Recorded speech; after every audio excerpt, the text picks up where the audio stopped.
Terima kasih Anda masih bersama kami dan inilah penyampaian berita selanjutnya. Pemkot bentuk tim melacak nomor-nomor telepon penyebar berita hoaks soal gempa.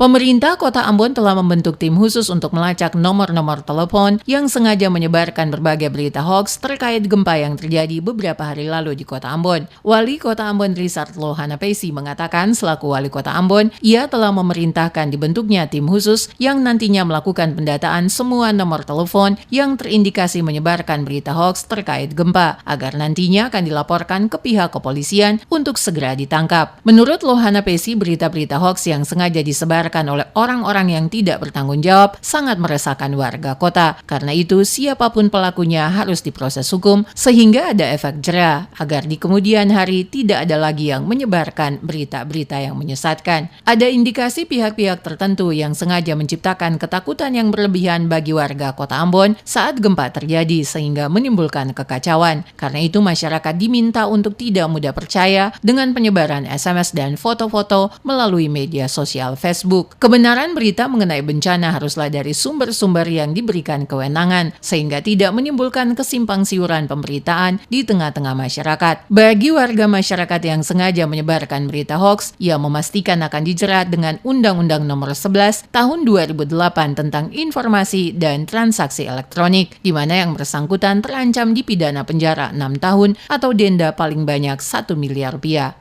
Saya mau pesan kepada seluruh masyarakat, terutama ini mereka yang tidak bertanggung jawab dengan cara menyebarkan itu isu-isu hoax, ya. Nah, kalau ada berita-berita yang tidak benar, itu pemerintah, saya sudah bentuk tim saya untuk inventarisir itu nomor-nomor telepon, lalu saya mau lapor ke polisi, ya, karena itu bertentangan dengan aturan Undang-Undang IT. Tidak, ya jangan seenaknya saja sekarang itu kita kirim berita ke SMS. Kalau tidak benar, itu bisa diancam dengan pidana kurungan, ya, melanggar aturan Undang-Undang IT itu. Disinggung soal penanganan kerusakan akibat gempa, Wali Kota mengatakan saat ini masih dilakukan pendataan secara menyeluruh jumlah kerusakan baik fasilitas umum, gedung-gedung pemerintah maupun swasta, termasuk juga rumah warga. Pada prinsipnya, pemerintah Kota Ambon akan turut memberikan bantuan kepada warga yang rumahnya rusak akibat gempa.